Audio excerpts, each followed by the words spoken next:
إن الحمد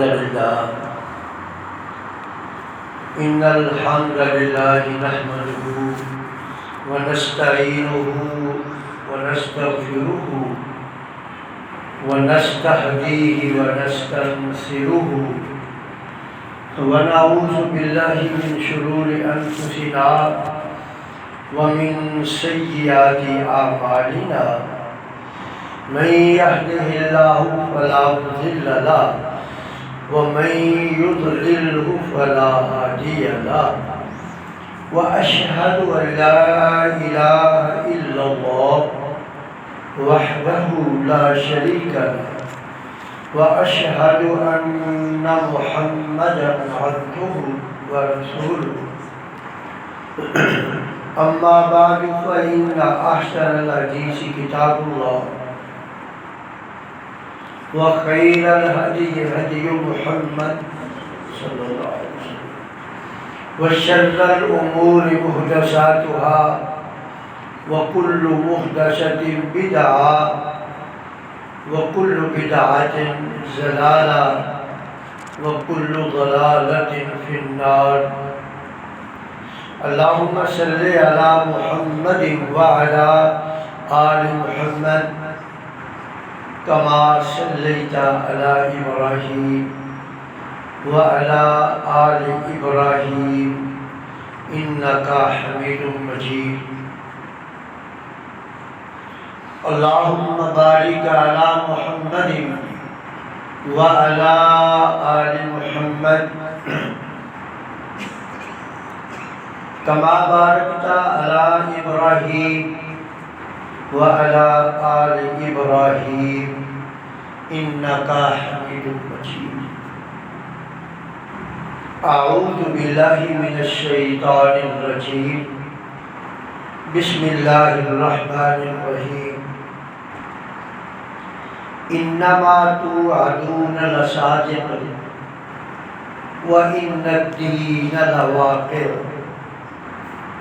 والسماء ذات الحبك إنكم لفي قول مختلف يؤفك عنه من أفك قتل الخراسون الذين هم في غمرة ساهون وإن الدين لواقع وَإِنَّمَا تُوعَدُونَ لَصَادِقٌ. جس کی تمہیں وعید سنائی جا رہی ہے یا جس کا تمہیں وعدہ دیا جا رہا ہے وہ سچ ہے. وَإِنَّ الدِّينَ لَوَاقِعٌ. انصاف کا دن جو ہے وہ ضرور آئے گا.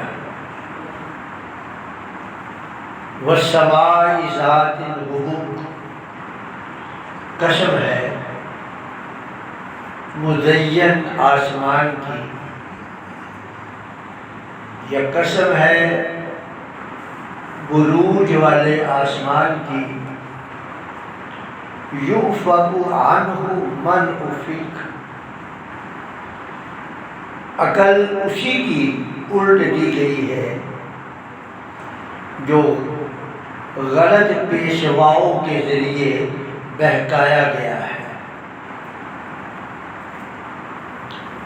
قتل الخراسون. اٹکل لگانے والے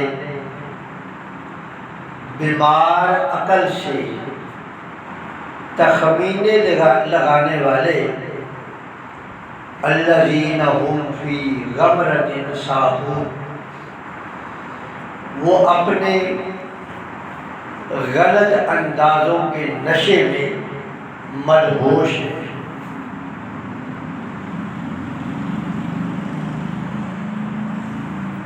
رب ذوالجلال نے انسان کو یقین دلانے کے لیے انسان جو ہے نا یہ شک مزاج ہے.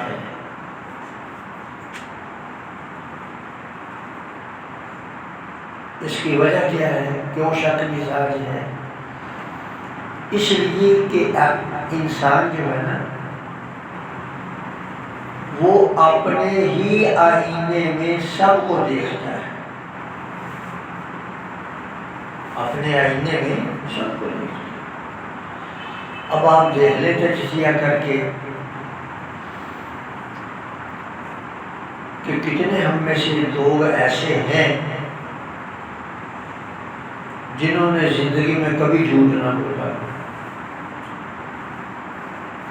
کتنے ہم میں ایسے لوگ ہیں جنہوں نے کبھی وعدہ خلافی نہ کیا، کتنے ہم میں ایسے لوگ ہیں جنہوں نے کسی کی غیبت نہ کی ہو، کتنے ہم میں ایسے لوگ ہیں جن کی زبان جو ہے وہ سب و شتم سے پاک ہو۔ تو ظاہر ہے کہ ہم جو ہمارا اپنا آئینہ ہے، ہمارا اپنا کیمرہ ہے، زاویہ ہے، ہم اسی سے دوسروں کو بھی دیکھتے ہیں۔ تو انسان جو کہ اس کا اپنا زاویہ درست نہیں، اس کا اپنا آئینہ درست نہیں، اس لیے یہ شک مزاج ہے۔ تو رب ذوالجلال نے اسے یقین دلانے کے لیے کہ جو کچھ آپ کو کہا جا رہا ہے نا اس میں کوئی شک نہیں ہے، اس کے بعد بتایا انما توعدون لصادق، جو تمہیں وعدہ دیا جا رہا ہے نا وہ سچا ہے، جو تمہیں وعید سنائی جا رہی ہے نا وہ سچی ہے۔ وَإِنَّ الدِّينَ لَوَاقِعٌ، اور انصاف کا جو دن ہے نا تاکید کے ساتھ فرمایا وہ ضرور واقع ہوگا، وہ ضرور آئے گا، انصاف کا دن جو ہے نا ضرور آنا ہے۔ بڑے زوردار طریقے سے رب ذوالجلال نے انسان کو اخلاقی، معاشی، معاشرتی برائیوں سے بچانے کے لیے قیامت کا تصور جو ہے بڑے زوردار طریقے سے بیان فرمایا ہے کہ انصاف کا دن جو ہے نا آنا ہے۔ یہ نہ سمجھ لیں کہ بھئی دنیا کی یہ کوئی عدالت ہے، کوئی اچھا وکیل کر لو گے، کوئی رشوت لگا دو گے، پیسہ بہا دو گے، جان چھوٹ جائے گی۔ جب وہ دن آنا ہے نا اس دن کوئی وکیل نہیں ہوگا۔ آپ نے اور میں نے اپنے اعمال کا خود حساب دینا ہے۔ یہ قیامت، یہ رب ذوالجلال نے تصور بتایا کہ قیامت جو انصاف کا دن ہے آنا ہے۔ یہ کیوں اتنی تاکید سے بیان کیا اللہ تعالیٰ نے؟ اس لیے کہ رسول اللہ صلی اللہ علیہ وسلم کی بعثت سے پہلے نا قیامت کے بارے میں 4-5 قسم کے نظریات تھے۔ ایک نظریہ تو یہ تھا کہ قیامت آئے گی نہیں۔ یہ کیسے ممکن ہے؟ اَإِذَا مِتْنَا وَكُنَّا تُرَابًا وَعِظَامًا أَإِنَّا لَمَبْعُوثُونَ، ہم جب مر جائیں گے، گوشت ہمارا کیڑے مکوڑے حشرات الارض کھا جائیں گے، کچھ مٹی میں تبدیل ہو جائے گا، ہڈیاں ہماری گل سڑ کر ختم ہو جائیں گے، پھر ہم کیسے ہمیں اٹھا لیا جائے گا؟ اب ہم یہ دیکھیں کہ یہ کون لوگ تھے جو یہ عقیدہ رکھتے تھے؟ یہ وہ لوگ تھے، ذرا ٹیک چھوڑ کر بیٹھے بیٹھے تھوڑا سا آگے ہو جائے، یہ وہ لوگ تھے جب ان سے پوچھا جاتا تھا نا کہ امن خلق السماوات والارض، کہ بھی زمین و آسمان کو کس نے پیدا کیا، تو کہتے تھے اللہ نے۔ یعنی ایک طرف یہ مانتے تھے کہ اللہ کی قدرت ایسی ہے، اور دوسری طرف یہ ماننے کے لیے تیار نہیں تھے کہ بھئی مرنے کے بعد وہ کیسے ہمیں اٹھائے گا۔ تو یہاں اللہ نے بتایا کہ یہ جو ان کی عقل الٹ گئی ہے، اب دیکھو نا ایک طرف مان رہے ہیں، ایک طرف مان نہیں رہے ہیں۔ یہ جو ان کی عقل الٹی ہے گئی ہے، یہ کیوں الٹی ہے؟ یؤفک عنہ من افک، ان کے غلط پیشواؤں نے، جن لوگوں کو انہوں نے اپنے پیشوا بنا لیا، ان کے غلط پیشواؤں نے ان کو بہکائے میں لا دیا۔ جب ان کو بہکائے میں لا دیا تو رب ذوالجلال نے ان کی عقل چھین لی۔ ایک تو گروہ یہ تھا۔ دوسرا گروہ یہ تھا کہ قیامت پہلے تو نہیں آئے گی، اگر آ گئی نا تو پھر جس طرح ہم نے دنیا کے اندر عقل و شعور سے کام لے کر، اپنی فہم و فراست سے کام لے کر 4 دوست بنا لیے ہیں، مال و زر جمع کر لیا ہے، وہاں بھی ہم ایسے کریں گے۔ وَمَا ظُنُّ السَّاعَةَ قَائِمَةٌ، میں نہیں سمجھتا کہ قیامت آئے گی۔ وَلَئِن رُدِدتُّ إِلَىٰ رَبِّي لَأَجِدَنَّ خَيْرًا مِنْهَا مُنْقَلَبًا، اور اگر آ گئی تو پھر میں جس طرح دنیا میں اپنا فہم و فراست لڑا کر، عقل شعور لڑا کر میں نے یہ مال و زر بنا لیا ہے نا، میں وہاں بھی یہی کام کروں گا اور وہاں بھی مال و زر بنا لوں گا۔ تیسرا گروہ یہ تھا جو کہتا تھا کہ جو شخص جتنے دن غیر اللہ کو پوجے گا نا، بس اتنے دن جہنم میں رہے گا، باقی گناہ اللہ سارے معاف کر دے گا، بس ایک نہیں معاف کرنا، شرک، باقی سارے معاف کر دے گا۔ تو جتنے دن جو جہنم میں رہے، جتنے دن جس نے پوجا کی ہے نا غیر اللہ کی، اتنے دن وہ جہنم میں جائے گا۔ وَقَالُوا لَن تَمَسَّنَا النَّارُ إِلَّا أَيَّامًا مَّعْدُودَةً، تو یہودیوں کا یہی عقیدہ تھا۔ وہ کہتے تھے کہ ہم نے چونکہ بچڑے کی عبادت جو ہے نا چند دن کی ہے، موسیٰ علیہ السلام کے جانے کے بعد ہم نے چونکہ بچڑے کی عبادت چند دن کی ہے، تو بس ہم چند دن ہی، وہ جتنے دن عبادت کی ہے نا اتنے دن ہی دوزخ میں جائیں گے، پھر ہم جنت میں چلے جائیں گے۔ اللہ اکبر۔ اور ایک گروہ کا عقیدہ یہ تھا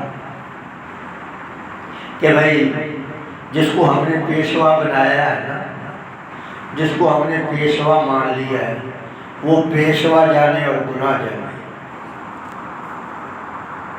ہم جو کریں سو کریں، بس پیشوا جانے اور گناہ جانے۔ یہ عیسائیوں کا عقیدہ تھا۔ وہ کہتے تھے کہ عیسیٰ علیہ السلام نے نا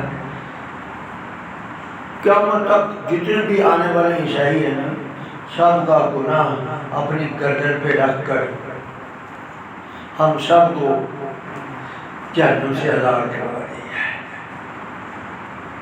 اللہ اکبر۔ اب آپ ذرا غور کریں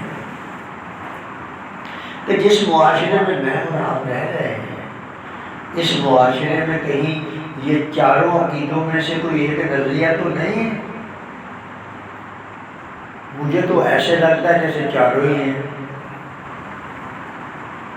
کیوں مولانا شیخ صاحب؟ مجھے تو لگتا ہے کہ یہ چاروں ہی ہمارے یہاں موجود ہیں۔ جو ہمارا کاروبار طبقہ ہے وہ سمجھتا ہے کہ یہ تو جس طرح فہم و فراست سے ہم کاروبار میں ادل بدل کر کے ادھر ادھر کر کے جان چھڑا لیتے ہیں عدالتوں سے، وہاں اللہ کی عدالت سے بھی جان چھوٹ جائے گی، وہاں بھی ہمارے پاس یہ بہانے ہوں گے۔ اللہ اکبر۔ اور کچھ ایسے ہیں جو کہتے ہیں کہ بھائی ہم نے تو بس کلمہ پڑھ لیا ہے، لا الہ الا اللہ محمد رسول اللہ کہہ لیا ہے، قبر جانے مصطفیٰ جانے، محشر جانے مصطفیٰ جانے۔ کچھ مصطفیٰ سے بھی نیچے آ گئے ہیں، وہ کہتے ہیں کہ یہ جتنے بھی پیر فقیر جن کے ہاتھوں میں ہم نے بیعت کر لی ہے، بس یہ جانے اور خدا جانے۔ اب بات یہ ہے کہ قرآن میں اتنا کچھ بتایا گیا ہے تو ان کی عقل ٹھکانے کیوں نہیں آتی، ان کی سمجھ میں کیوں نہیں آتا ہے، وجہ کیا ہے؟ تو رب ذوالجلال نے اس آیت میں بھی بتایا ہے، اس سورۃ میں بھی، کہ یؤفک عنہ من أفک، کہ جن کے پیشواؤں نے، جو لوگ اپنے پیشواؤں کے بہکائے میں آ گئے ہیں نا، ہم نے ان کی عقل ہی الٹ دی ہے۔ ان کو آپ کوئی بھی طریقے سے سمجھائیں، ان کی نہیں سمجھ میں آتا۔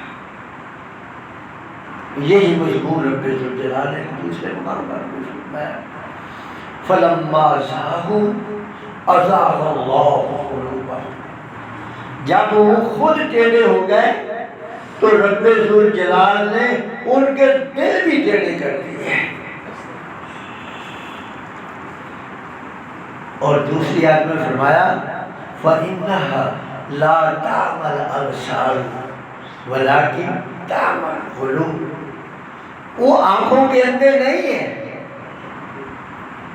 وہ آنکھوں کے اندھے نہیں ہیں، وہ کس کے اندھے ہیں؟ وہ دل کے اندھے ہیں۔ میرے بھائی یہ حقیقت ہے، اس میں کوئی شک نہیں کہ یہ ہماری آنکھیں دیکھتی ہے، لیکن جب دل کی آنکھیں بجھ جاتی ہیں نا، پھر یہ جو چہرے کی آنکھ ہے نا، وہ بھی کام ٹھیک نہیں کرتی۔ آپ دیکھتے نہیں ہیں یہ جو ایکسیڈنٹ ہوتے ہیں، یہ کیوں ہوتے ہیں؟ یہ آئے دن ایکسیڈنٹ ہوتے رہتے ہیں کہ نہیں؟ کیوں ہوتے ہیں؟ آنکھیں تو ہوتی ہی ہوتی، آنکھیں تو ان کی ہوتی ہے نا کہ نہیں ہوتی؟ اندھے تو ڈرائیور نہیں نہ ہوتے، لیکن کیا ہوتا ہے جب یہ دل کی بتی بند ہوتی ہے نا، وہ کسی اور سوچ میں پڑ جاتے ہیں، یہی حال ہے ان مسائل کے بارے میں کہ یہ ان لوگوں کے دل اندھے ہو گئے۔ آپ ان کو کسی بھی زاویے سے سمجھانے کی کوشش کریں، نہیں سمجھتے۔ یہ دیکھیں، یہ ہدایت اتنی آسان نہیں ہے جتنی ہم لوگوں نے سمجھ رکھی ہے۔ آسان ہے بھی اور نہیں بھی آسان، کم آسان ہے یہ۔ اگر آپ اس کی جستجو کریں گے تو یہ بڑی آسان ہے، اگر آپ اس کی جستجو کریں گے نا تو یہ بڑی آسان ہے، جلدی سے آپ کی سمجھ میں آ جائے گا۔ اور اگر آپ اس کی جستجو نہیں کریں گے، آپ اپنی دھن میں مگن رہیں گے، تو پھر آپ کو کسی بھی زاویے سے، کسی بھی طریقے سے سمجھایا جائے، پھر یہ بات سمجھنے والی آنے والی نہیں ہے۔ تو رب ذوالجلال نے فرمایا کہ لوگوں سن لو، جو تمہیں وعید دی جا رہی ہے، بتایا جا رہا ہے کہ یہ تو جو ایسے کام کریں گے ان کے لیے جہنم ہے، اور جنت کا بھی رب ذوالجلال نے نا سلیبس بتا دیا ہے، جنت کا سلیبس بھی رب ذوالجلال نے بتا دیا ہے۔ آپ پورے قرآن مجید کو پڑھ کر دیکھ لیں، اللہ رب العزت نے جنت کے حصول کے لیے نا 2 شرطیں رکھی ہیں، جنت کے حصول کے لیے نا 2 شرطیں ہیں۔ ایک ہے عقائد کا ٹھیک ہونا، ان الذین آمنوا، ایک ہے عقائد کا ٹھیک ہونا، اور دوسرا ہے وعاملوا الصالحات، اعمال کا ٹھیک ہونا۔ یہ 2 چیزیں ہیں، 2 شرطیں ہیں۔ جنہوں نے یہ 2 شرطیں پوری کر دی، رب ذوالجلال فرماتے ہیں لَهُمْ مَغْفِرَةٌ، بھائی ان کے لیے بخشش کا سرٹیفکیٹ ہے، میں نے ان کو جنت کا ویزا دے دیا ہے، وَرِزْقٌ کریم، اور ان کے لیے نہایت احترام والا کھانا بھی ہے، بڑے احترام کے ساتھ ان کی ضروریات زندگی جو بھی وہ چاہیں گے پسند کریں گے، وَلَكُمْ فِيهَا مَا تَشْتَهِي أَنفُسُكُمْ، جو چاہیں گے وہ ان کو مل جائے گا۔ اب آپ کہیں بھی قرآن کی آیت پڑھ لیں، کہیں سے بھی، ایمان اور عمل صالحہ یہ دو شرطیں ہیں۔ ان دو شرطوں نے عیسائیوں کے عقیدے کی بھی نفی کر دی، یہودیوں کے عقیدے کی بھی نفی کر دی۔ یعنی قیامت پر عقیدہ تو ہے کہ آئے گی، مگر ناقص عقیدہ ہے۔ آج میرے مسلمان بھائیوں کی بھی ایک بہت بڑی تعداد ایسی ہے جن کا عقیدہ ناقص ہے۔ کئی تو میرے بھائی ایسے ہیں کہ دونوں شرطیں نہیں ان میں پوری ہوتی، نہ عقائد صحیح ہے نہ اعمال صحیح ہے۔ وہ قرآن آپ ان کو سنائیں، وہ کہتے ہیں کہ یہ ہمارے لیے ایسے تھوڑی ہیں، یہ تو ان کے لیے ہیں جو بتوں کو پوجتے تھے۔ ہم بتوں کو تھوڑی پوجتے ہیں، ہم تو بزرگوں کو وسیلہ بنا رہے ہیں، بتوں کو تو نہیں پوجتے۔ لیکن یقین جانے قرآن کو پڑھ کر آپ دیکھ لیں، قرآن میں بڑے زاویوں سے، بڑے طریقوں سے یہ سمجھایا ہے کہ یہ وہ جو بت تھے نا، ان کے پیچھے ایک تاریخ ہے، ایک پس منظر ہے۔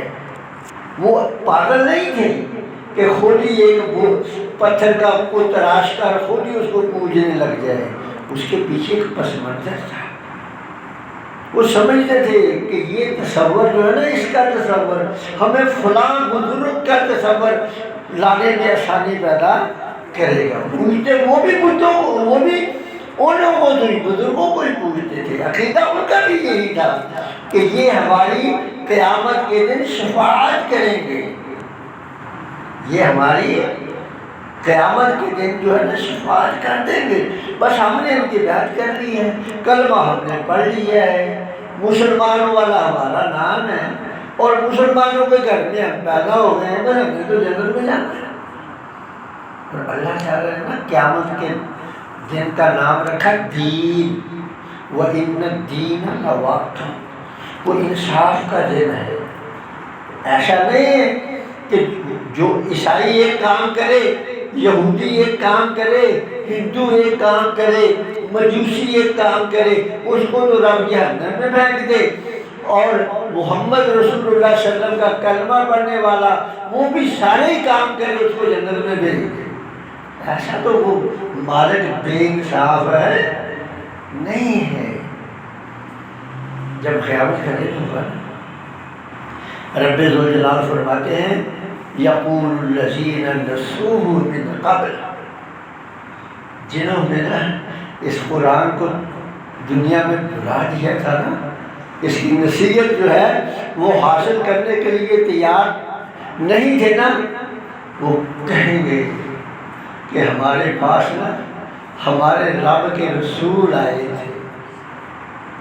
یہ ایک فلسفہ ہے، بتا دوں آپ کو، حالانکہ زیادہ تر قوموں کے پاس نا ایک ہی رسول آیا ہے، کسی کے پاس 2 آ گئے، ایک آدھ قوم کے پاس 3 بھی آئے ہیں، لیکن زیادہ کے پاس ایک ہی آیا ہے۔ لیکن اللہ تعالیٰ نے جہاں بھی ان کی تکذیب بیان کی ہے، یہی بیان کی ہے کہ انہوں نے رسولوں کو جھٹلایا۔ تو اس کا کیا مطلب ہے کہ جتنے بھی رسول تھے نا ان کی دعوت ایک تھی۔ ایک رسول کو جھٹلانا ایسے تھا جیسے سب کو جھٹلانا ہے، کیونکہ سب کی دعوت ایک تھی، سب کا نظریہ ایک تھا، بس باقی اور اخلاقیات کی تعلیم سب کی ایک تھی۔ یہ بات سمجھ لیں، جو رسول اللہ نے مکے میں دعوت دی ہے نا 13 سال، وہ تمام انبیاء کی دعوت ایک ہے، اخلاقیات ایک ہے اور عقائد ایک ہے۔ البتہ اعمال کے اندر فرق ہے، کسی پہ کتنی نمازیں فرض کر دی، کسی پہ کتنے کر دیے، کسی پہ روزے کتنے فرض کر دیے، کسی پہ کتنے فرض کر دیے، کسی پہ جہاد فرض کیا، کسی پہ نہ کیا، کسی کو کچھ دے دیا، کسی کو کچھ، لیکن اخلاقیات اور ایمانیات، یہ سب انبیاء کا مشترک ہے۔ تو وہ کہیں گے کہ ہمارے پاس رسول تو آ چکے تھے حق لے کر، لیکن ہمارے نا جن کی ہم نے بحث کر رکھی تھی نا، یا جو ہمیں بہکاتے تھے نا، انہوں نے کہا تھا کہ ہم شفاعت کرتے ہیں، فَهَلْ لَنَا مِن شُفَعَاء، ہے کوئی آج، کوئی ہے آج، فَيَشْفَعُوا لَنَا، آج وہ ہماری شفاعت کر دیں۔ آج تو کوئی نظر ہی نہیں آ رہا، وہ کتنے گم ہو گئے ہیں سارے، جو ہمیں دنیا میں کہا کرتے تھے، محراب و منبر سے ہمیں واعظ کیا کرتے تھے کہ ایسا کر لو، عرس منا لو، آج فلاں کا عرس ہے، اب فوت وہ بیچارے عراق میں ہوئے ہیں، اور عرس سب سے بڑا پاکستان کے شہر لاہور میں ہو رہا ہے، جہاں فوت ہوئے جو ان کو مذہب ہی نہیں بیچاروں کو، اور یہ یہاں ہو رہا ہے، اور اس کے لیے بڑی بڑی دعوتیں دی جا رہی ہیں، اور اس کے لیے پورا سرمایہ لگایا جا رہا ہے، اور اس کے لیے میں حیران ہو گیا، یقین جانے۔ بس آگے بات کہہ کے ختم کرنے لگا ہوں۔ میں نا آج اس وقت محرم شروع ہونے سے نا پہلے یہ جو ہے نا امام بارگاہ اس کے سامنے سے گزرا، تو انہوں نے ایران کی زیارتیں کے لیے صرف 1200 روپے رکھے تھے، ایران کی زیارت کے لیے آنے جانے کے لیے 1200 روپے، اور اگر عراق بھی جانا ہے تو 1800۔ دیکھیں کتنا سرمایہ، اب ظاہر ہے کہ وہ صرف ایک نمونہ تھا۔ میں حیران ہو گیا، میں نے کہا یہ دیکھیں کہ شیطان کس قدر سرگرم ہے۔ تو اس دن وہ ڈھونڈیں گے کہ وہ جو ہمیں وعدے وہی دیتے تھے وہ کہاں چلے گئے ہیں، کوئی نظر نہیں آئی۔ اس لیے میرے بھائیوں، اپنے اعمال بھی صحیح کر لو اور اپنی ایمانیات بھی صحیح کر لو، پھر تو جنت ملے گی انشاءاللہ۔ اور اگر ایسا نہ ہوا تو پھر اس بھروسے میں نہ رہنا کہ ہمارے نبی سید الرسل ہیں، پھر تو بڑا جو ہوگا وہ قرآن نے بتایا ہے کہ پھر تمہارا کیا حشر ہوگا۔ اللہ سے دعا ہے کہ اللہ مجھے بھی اور آپ کو بھی اچھے کام کرنے کی، ایمان پختہ کرنے کی اور جنت میں داخلے کی اللہ تعالیٰ ہمیں